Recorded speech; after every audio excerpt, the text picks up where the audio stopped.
आज हम लोग डार्विनिज़्म स्टडी करेंगे। तो इवोल्यूशन की एक इम्पॉर्टेंट थ्योरी है थ्योरी ऑफ नेचुरल सिलेक्शन।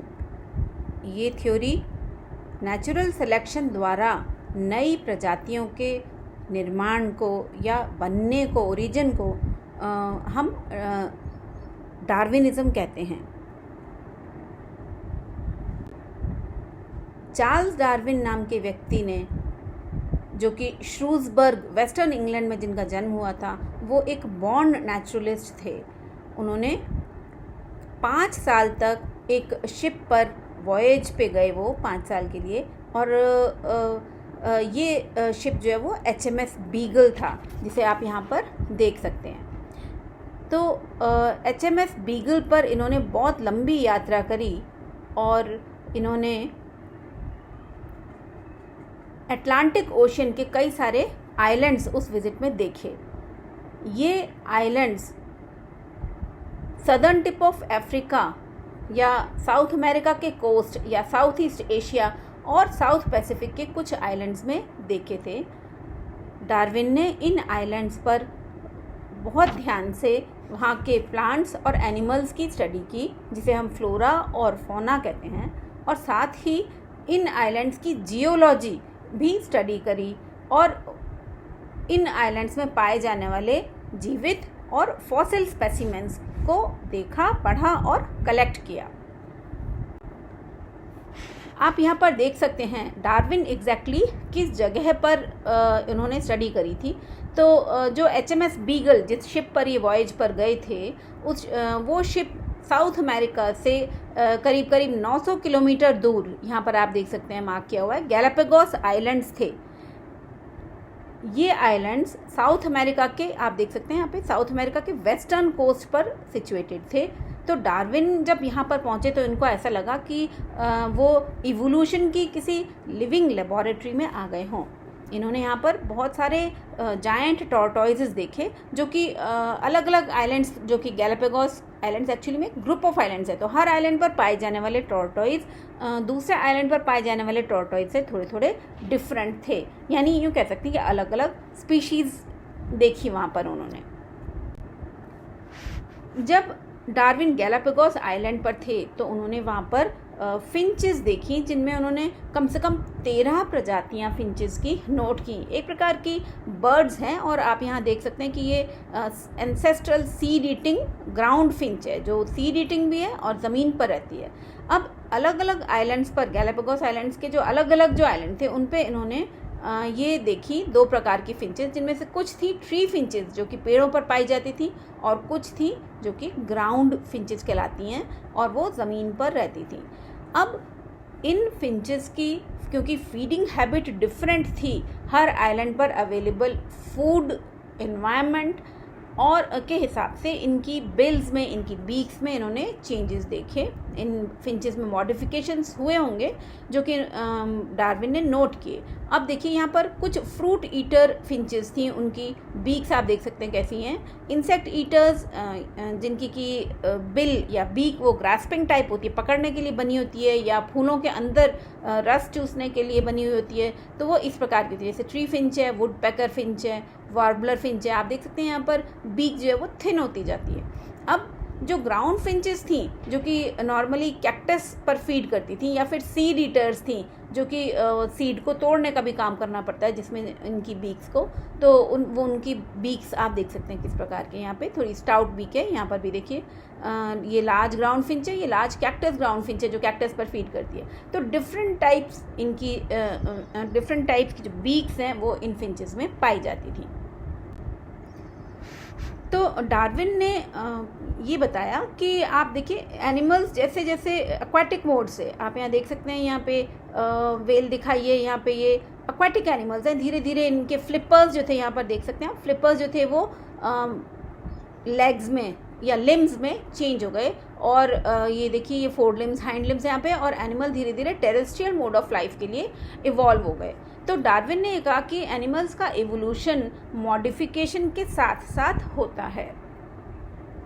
उन्होंने ये बताया कि नेचुरल सिलेक्शन ही वो प्राइमरी फोर्स है जिसके द्वारा एनिमल्स में मॉडिफिकेशन हो रहा है, या डिसेंट जो हो रहा है वो मॉडिफिकेशन के साथ होता है। डिसेंट मतलब जो चेंज आ रहा है एनिमल्स में, डेवलपमेंट हो रहा है, वो उनमें मॉडिफिकेशन की भी फिज़िकल जो उनकी जो है बॉडी है उसके अंदर फिज़िकल चेंजेस के साथ में मॉडिफिकेशन पाया जाता है। आप यहाँ पर देख रहे हैं एक वुल्फ है जिससे कि ये 3 स्पीशीज़ बनी हुई हैं, बुलडॉग, कॉली एंड डचहाउंड। तो ये एक प्रकार का आर्टिफिशियल सिलेक्शन है जो कि एनिमल ब्रीडर्स हैं, उन्होंने अलग अलग ब्रीड्स को देखते हुए और डिज़ायर्ड ट्रेट्स जो उनको चाहिए थे स्पीशीज़ में, उनमें इंटरब्रीडिंग करके उन स्पीशीज़ में और ये नई स्पीशीज़ डॉग्स की डेवलप करी। डार्विन जानते थे कि अगर कलर, साइज़, फॉर्म और किसी भी एनिमल के बिहेवियर में, किसी भी स्पीशीज़ में अगर कोई चेंज लाना है तो वो आर्टिफिशियल सिलेक्शन के द्वारा लाया जा सकता है। तो उनका कहना ये था कि आर्टिफिशियल सिलेक्शन और नेचुरल सिलेक्शन दोनों पैरेलल चलती हैं प्रक्रियाएं, और दोनों से ही नेचर के अंदर नई स्पीशीज़ का इवोल्यूशन हो सकता है या किया जा सकता है। अब हम देखते हैं कि डार्विन ने डार्विनिज्म के पोस्टुलेट्स क्या हैं, मेन बातें क्या हैं डार्विनिज्म की। तो इनको हम 5 पॉइंट्स में याद कर सकते हैं। पहला है ओवर प्रोडक्शन, जिसका मतलब है रैपिड मल्टीप्लिकेशन, बार बार जल्दी जल्दी मल्टीप्लाई होना किसी भी स्पीशीज़ का, that is known as over production. Second postulate कहता है कि स्ट्रगल फॉर एग्जिस्टेंस, जंतु अपने आप को जीवित रखने के लिए स्ट्रगल करते हैं। तीसरा है वेरिएशन और हेरिडिटी, कैसे एनिमल्स की बॉडी में डिफरेंसेस आते हैं और वो डिफरेंसेस नई पीढ़ी तक कैरी ऑन होते हैं। फिर चौथा पोस्टुलेट कहता है कि नेचुरल सिलेक्शन कैसे होता है, और उस नेचुरल सिलेक्शन में जो सबसे स्वस्थ होता है, सबसे फिट होता है एनवायरनमेंट में रहने के लिए, वो कैसे सर्वाइव करता है। और अंत में इन सब पोस्टुलेट्स में या इन सब स्टेप्स के द्वारा किस प्रकार से नई स्पीशीज़ का निर्माण होता है। तो चलिए अब हम डार्विनिज्म के पोस्टुलेट्स स्टडी करते हैं one by one. First postulate है ओवर प्रोडक्शन। लिविंग बीइंग्स की, हर लिविंग बीइंग की ये टेंडेंसी होती है कि वो अपनी स्पीशीज़ को आगे बढ़ाए और उसके लिए वो रिप्रोड्यूस करते हैं और अपनी ही प्रजाति के लार्ज नंबर्स प्रोड्यूस करना चाहते हैं और करते हैं। जैसे कि आप बैक्टीरिया का एग्जाम्पल ले सकते हैं जो कि हर 20 मिनट्स में मल्टीप्लाई करता है। 24 आवर्स के अंदर एक बैक्टीरियम अप्रॉक्सीमेटली 4.7 इंटू 1027 बैक्टीरिया बना सकता है, जो कि 2000 टन वज़न के बराबर होंगे। इसका मतलब जो नंबर ऑफ ऑफस्प्रिंग है बैक्टीरिया के द्वारा जो प्रोड्यूस्ड है वो बहुत ज़्यादा होगी, बहुत कंपैरिजन में, जितना कि इन्वायरमेंट उनको सपोर्ट कर सकता है या उनको जीवित रख सकता है। ऐसे ही एक कॉडफिश जो होती है वो एक साल में करीब करीब मिलियन एग्स दे देती है। अगर सारे ही एग्स फिशेस में डेवलप हो जाएं, कॉडफिश में बड़े हो जाएं, डेवलप हो जाएं, तो अटलांटिक ओशन करीबन 5 साल में पूरा कॉडफिश से ही भर जाएगा, अगर सारी की सारी कॉडफिश जीवित रह गई। एक एलिफेंट बहुत स्लो ब्रीडर होता है, वो 30 इयर्स की एज में ब्रीडिंग स्टार्ट करता है और अपने 90 इयर्स के लाइफ टाइम में वो करीबन 6 ऑफस्प्रिंग प्रोड्यूस करता है। अगर ये 6 के 6 ऑफस्प्रिंग या जो एलिफेंट्स हैं वो डेवलप हो जाएं, सर्वाइव हो जाएं अगर वो सारे के सारे, तो हम ये मान सकते हैं या ये कैलकुलेट कर सकते हैं कि एक सिंगल पेयर ऑफ एलिफेंट 750 साल में यानी 750 ईयर्स में 1,90,000 एलिफेंट्स प्रोड्यूस कर देगा। किंतु हम सभी जानते हैं कि इतने एलिफेंट्स हैं ही नहीं दुनिया में। इसका मतलब जितने पैदा हो रहे हैं उतने सर्वाइव नहीं करते हैं। एक रैबिट एक बार में 6 यंग वंस प्रोड्यूस करता है। एक बार में जो लॉट या एक बार में जो बच्चे पैदा होते हैं उसके उनको हम लिटर कहते हैं। तो एक लिटर में 6 बच्चे पैदा करता है रैबिट, और साल में ऐसे 4 लीटर्स होते हैं। तो अब आप देख सकते हैं कि अगर अच्छा एक चीज़ और है यहाँ पर कि जो यंग वंस होते हैं इनके, वो 6 महीने की उम्र से ही सेक्सुअली मैच्योर हो जाते हैं और रिप्रोडक्शन स्टार्ट कर देते हैं। तो इसका मतलब अगर ये सारे के सारे रैबिट्स अगर रिप्रोड्यूस करते रहें इसी स्पीड पर, इसी रेट पर, तो आप सोच सकते हैं कि दुनिया में कितने रैबिट्स हो जाएंगे। हाईली फर्टाइल और एनिमल्स हैं और बहुत ही फास्ट रिप्रोड्यूसिंग रेट है इनकी। इसीलिए इसी जो स्पीड जो आपको हम बता रहे हैं यहाँ पर, वो है मल्टीप्लिकेशन की रेट, कितनी जल्दी जल्दी एनिमल्स मल्टीप्लाई होते हैं। दूसरा पोस्टुलेट डार्विन का था, वो कहता था स्ट्रगल फॉर एग्जिस्टेंस। जीवित रहने के लिए जंतुओं को 3 प्रकार से फाइट करना पड़ता है, स्ट्रगल करना पड़ता है, जिससे कि वो मैक्सिमम अमाउंट ऑफ फूड और रहने के लिए ढंग की जगह या शेल्टर उनको मिल सके और वो जीवित रह सकें। ये स्ट्रगल जो है एग्जिस्टेंस के लिए, वो 3 प्रकार की मानी गई है, जिसे हम इंट्रा स्पेसिफिक, इंटर स्पेसिफिक और स्ट्रगल विद एनवायरनमेंट कहते हैं। इंट्रा स्पेसिफिक मतलब किसी भी एक प्रजाति के अंदर ही जब स्ट्रगल हो रहा हो तो उसे हम इंट्रा स्पेसिफिक स्ट्रगल कहते हैं, जिसमें कि उसी प्रजाति के, अगर एक ही प्रजाति के जंतु हैं, उनकी फूड की या रहने की, शेल्टर की रिक्वायरमेंट्स सिमिलर होंगी, तो फिर लड़ाई भी उतनी ही स्ट्रांग होगी, इंटेंस होगी। फिर इंटर स्पेसिफिक स्ट्रगल है, जिसमें कि एक प्रजाति के इंडिविजुअल्स दूसरी प्रजाति के इंडिविजुअल्स से स्ट्रगल करते हैं, लेकिन उनकी रिक्वायरमेंट्स क्या होती हैं? फूड, शेल्टर और ब्रीडिंग प्लेसेस होती हैं। जगह तो वही है, फूड भी वही है और शेल्टर भी वही, वो वहाँ जहाँ वो रहते हैं उतना ही है, लेकिन एक स्पीशीज़ वहाँ पर दूसरी स्पीशीज़ से फाइट कर रही है, स्ट्रगल कर रही है। तो ये कंपैरेटिवली कम होता है, क्योंकि एक स्पीशीज़ का खाना अलग है, फूड अलग है, दूसरी स्पीशीज़ का फूड अलग है। एक स्पीशीज़ के रहने की जगह अलग है, दूसरी स्पीशीज़ के रहने की जगह डिफरेंट होती है। कोई पेड़ पे रह रहा है, कोई ज़मीन पे रह रहा है, कोई केव में रह रहा है, तो सबके अलग अलग रिक्वायरमेंट्स हैं। तो interspecific struggle is slightly less intense as compared to intraspecific struggle. फिर तीसरा है स्ट्रगल विद एनवायरनमेंट। जंतुओं को आपस में ही नहीं, किंतु एनवायरमेंटल एक्सट्रीम्स से भी लड़ना पड़ता है अपने आप को जीवित रखने के लिए।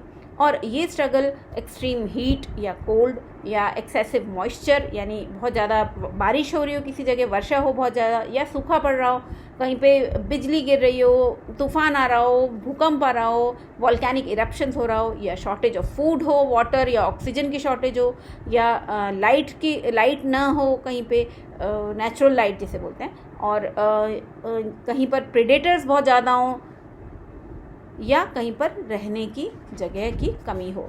तो जब एनवायरनमेंट के इतने फैक्टर्स हैं जो कि जंतुओं की जीवित रहने की स्ट्रगल को इन्फ्लुएंस करते हों, तो वहाँ पर स्ट्रगल विद एनवायरनमेंट भी एक इम्पॉर्टेंट फैक्टर बन जाता है जीवित रहने के लिए, एग्जिस्टेंस के लिए। जैसे कि अगर आपको याद हो कि मीसोजोइक एरा में डायनासोर्स हुआ करते थे, और यहाँ पर मेजर एनवायरमेंटल कैटास्ट्रॉफे आया उस समय में, जिसकी वजह से ये सारे के सारे डायनासोर्स कोप अप नहीं कर पाए और ultimately they succumbed to the environment, मतलब जीवित नहीं रह पाए, एक्सटिंक्ट हो गए सारे। तीसरा पोस्टुलेट डार्विन का है, जो कि कहता है कि variation and heredity are responsible for origin of species. जंतुओं में जब इतना ज़्यादा कंपटीशन होता है, हमेशा कंपटीशन चलता रहता है उनके जीवित रहने के लिए, तो एनिमल्स अपने आप को चेंज करते हैं, वो कंपेल्ड हो जाते हैं कि अब हमको अपने शरीर में शारीरिक कुछ बदलाव लाने पड़ेंगे, कुछ चेंजेस लाने पड़ेंगे, जिससे कि वो एग्जिस्टिंग नेचुरल रिसोर्सेज को यूटिलाइज कर सकें और जीवित रह सकें। कोई भी 2 इंडिविजुअल्स समान नहीं होते। एक ही पेरेंट्स के बच्चे जो होते हैं, या जो प्रोजेनी जिसे हम बोलते हैं, वो बिल्कुल सिमिलर नहीं होते हर रिस्पेक्ट में। इस डिसिमिलैरिटी को या डिफरेंस को वेरिएशन कहा जाता है। अगर एनिमल्स में वेरिएशन या डिफरेंसेस नहीं पाए जाएं तो वो बिल्कुल आइडेंटिकल हो जाएंगे और कोई भी सेलेक्टिव एडवांटेज, मतलब जो ज़्यादा बेटर है उसको नेचर सेलेक्ट कर ले, ऐसा कोई चांस नहीं रह जाएगा अगर सारे के सारे इंडिविजुअल सिमिलर हों, और इवोल्यूशन की पॉसिबिलिटी कम हो जाएगी। जबकि आप यहाँ देख सकते हैं कि किसी भी जंतु में वेरिएशन एक बार अगर पेरेंट जनरेशन में आ गई तो वो प्रोजेनी में भी वो जनरेशन आफ्टर जनरेशन वो कंटिन्यू होती जाएगी और एक प्रकार से इवोल्यूशन के लिए रॉ मटेरियल, कच्चा माल तैयार करेगी, क्योंकि नई वेरिएशन आती जा रही हैं, वो जनरेशन आफ्टर जनरेशन अगर कैरी होती हैं तो वो इवोल्यूशन में रिजल्ट करेगी। जिन इंडिविजुअल्स में यूज़फुल वेरिएशन पाई जाती हैं जो कि उनके एग्जिस्टेंस की स्ट्रगल में बहुत हेल्पफुल होती हैं, वो वेरिएशंस कंटिन्यूड रह जाती हैं। जैसे कि टेरेस्ट्रियल एनिमल्स हैं, उनमें एक्सोस्केलेटन का डेवलपमेंट हुआ और इस एक्सोस्केलेटन के डेवलपमेंट से उन्हें वाटर को, बॉडी में जो वाटर पाया जाता है उसको कंजर्व करने की, उसको बचाने की, या उस वाटर लॉस न होने की उनको कैपेबिलिटी दी एक्सोस्केलेटन ने। तो ये एनिमल्स टेरेस्ट्रियल लाइफ के लिए बेटर सूटेड हैं as compared to soft skin animals, जिनको कि सूखने का, डेसिकेशन का खतरा अधिक होता है। तो ऐसे एनिमल्स धरती पर रहने के लिए जिनमें कि एक्सोस्केलेटन डेवलप हो गया वो बेटर सूटेड थे। तो इस प्रकार के जो चेंजेस थे, वेरिएशंस थे, वो हेरिडिटी में पास ऑन हो गए। फोर्थ पॉस्टुलेट डार्विन का कहता है नेचुरल सिलेक्शन, या जिसे हम कहते हैं सर्वाइवल ऑफ द फिटेस्ट। जब भी जंतु आपस में जीवित रहने के लिए स्ट्रगल करते हैं तो अधिकांश वो ही इंडिविजुअल्स सर्वाइव कर पाते हैं जिनमें ऐसी वेरिएशंस पाई जाएं, ऐसे डिफरेंसेस पाई जाएं जो कि यूज़फुल हों और इन्वायरमेंटल हार्डशिप्स को, कठिनाइयों को बियर करने के लिए वो सूटेबल हों। तो ऐसे एनिमल्स एनवायरनमेंट की चेंजेस, जो चेंजिंग कंडीशंस थी उसके लिए बेटर अडेप्टेड थे एज़ कम्पेयर टू अदर्स, जिनमें कि चेंज करने की, एनवायरनमेंट के प्रति अपने आप को अडेप्ट करने की क्षमता नहीं थी। जो इंडिविजुअल्स इन इन्वायरमेंटल एक्सट्रीम्स को टॉलरेट नहीं कर सकते थे, इन हार्डशिप्स को फेस नहीं कर सकते थे, उनमें एग्जिस्टेंस के लिए स्ट्रगल करने के लिए वो रेडी नहीं थे और वो पेरिश कर गए, एक्सटिंक्ट हो गए। आप यहाँ पर देख सकते हैं कि ये जिराफ्स जो हैं वो दो प्रकार के थे शुरू में, ये लंबी नेक वाले और स्मॉल नेक वाले। लंबी नेक वाले जो थे वो आराम से ट्री टॉप्स तक पहुंच सकते थे, उनकी रीच थी और वो पत्तियां खा के अपना गुजारा कर लेते थे। लेकिन शॉर्ट नेक वाले जो नीचे वेजिटेशन जो है वो उसी लेवल तक थे और उनको वहाँ पर पत्तियां खाने के लिए जो उनका फूड था वो प्राप्त नहीं होता था। तो लॉन्ग नेक जिराफ जो थे वैसे रैंडमली पैदा हुए थे, लेकिन इनकी प्रजातियां, इनके जो ऑफस्प्रिंग्स थे, बच्चे, वो अधिक हुए और सरवाइव कर गए क्योंकि उनकी लंबी नेक थी और उनको फूड प्राप्त हो जाता था। जबकि छोटी नेक वाले जो थे उनको फूड प्राप्त नहीं हुआ और वो पेरिश कर गए, मर गए वो। यानी जिन जिराफ्स की लंबी नेक और लंबे लिम्स थे, लेग्स लंबे थे, उनको छोटी नेक और छोटे लेग्स वाले जिराफ्स के ऊपर एडवांटेज था, उनसे ज़्यादा एडवांटेज था, क्योंकि उनको फूड आसानी से मिल जाता था और उनके बचने के या जीवित रहने के चांसेस अधिक थे, क्योंकि ये आराम से पेड़ों के जो लीव्स हैं उन पर फीड कर सकते थे, वहाँ पर इनको अबंडेंट फूड मिल जाता था। जबकि जो शॉर्ट नेक वाले जिराफ्स थे और शॉर्ट लिम्स वाले, उनकी वो भूखे रहने लग गए, स्टार्व करने लग गए और अल्टीमेटली मर गए और शॉर्ट नेक वाले एक्सटिंक्ट हो गए। आज की तारीख में सिर्फ लॉन्ग नेक्ड जिराफ्स प्रेजेंट हैं दुनिया में। तो इस प्रकार से जो लास्ट पॉस्टुलेट है डार्विन का, वो कहता है कि ओरिजिन ऑफ स्पीशीज़ किस प्रकार से हुआ, मतलब इस प्रकार से हुआ जो हम 4 स्टेप्स पहले के देखते हुए आए हैं। तो जब स्ट्रगल फॉर एग्जिस्टेंस होता है एनिमल्स में, उस स्ट्रगल मतलब एग्जिस्टेंस के लिए अपने आप को अडेप्ट करने के लिए, न्यू एनवायरनमेंट में अपने आप को अडेप्ट करने के लिए उनमें चेंजेस आए। ये चेंजेस दूसरी जनरेशन तक, फ्यूचर जनरेशन तक कैरी हुई और अल्टीमेटली जंतु एक नए एनवायरनमेंट में अडेप्ट करने के लिए अपने आप को तैयार हो गया। ये अडेप्टेशंस फिर उनकी जो आने वाली प्रजातियां थी, आने वाली जो जनरेशन्स थी, उसमें कैरी ओवर हो गई और अल्टीमेटली एक नई स्पीशीज़ का निर्माण पुरानी स्पीशीज़ से हो गया। कुछ मेंबर्स किसी पॉपुलेशन के ऐसे होते हैं जिनमें कि एक प्रकार की वेरिएशन आई, एक सेट ऑफ वेरिएशन आई, तो वो एक प्रकार के एनवायरनमेंट में रहने के लिए सूटेबल हो गई। दूसरे ग्रुप जो था उसी पॉपुलेशन का, उनमें दूसरे प्रकार की वेरिएशंस या चेंजेस आ गए और वो एक दूसरे प्रकार के एनवायरनमेंट में रहने के लिए अडेप्ट हो गए। तो हम यूँ कह सकते हैं कि इस प्रकार से दो प्रजातियों का जन्म हुआ होगा, या दो से अधिक प्रकार की प्रजातियों का एक ही एंसेस्ट्रल स्पीशीज से जन्म हो सकता है, अगर उनको अलग अलग एनवायरनमेंट कंडीशंस की तरफ की ओर एक्सपोज किया जाए, अलग अलग एनवायरनमेंटल कंडीशंस के लिए एक्सपोज किया जाए उनको, तो अलग अलग प्रजातियां फॉर्म हो सकती हैं। जैसे जैसे नेचुरल सिलेक्शन होता गया, जो बाद में आने वाली जो जनरेशन्स थी कई सारी, वो अपने एंसेस्टर से काफ़ी अलग हो गई और इस प्रकार से एक नई स्पीशीज़ का जन्म हुआ। आप यहाँ पर देख सकते हैं, ये एक बुक है जो कि चार्ल्स डार्विन ने लिखी थी, the origin of species bye means of natural selection. International best seller book है। आपको इसका नाम याद रहना चाहिए, चार्ल्स डार्विन की बुक का आपके ऑब्जेक्टिव क्वेश्चंस में आता है। So this is all about Darwinism. Thank you so much.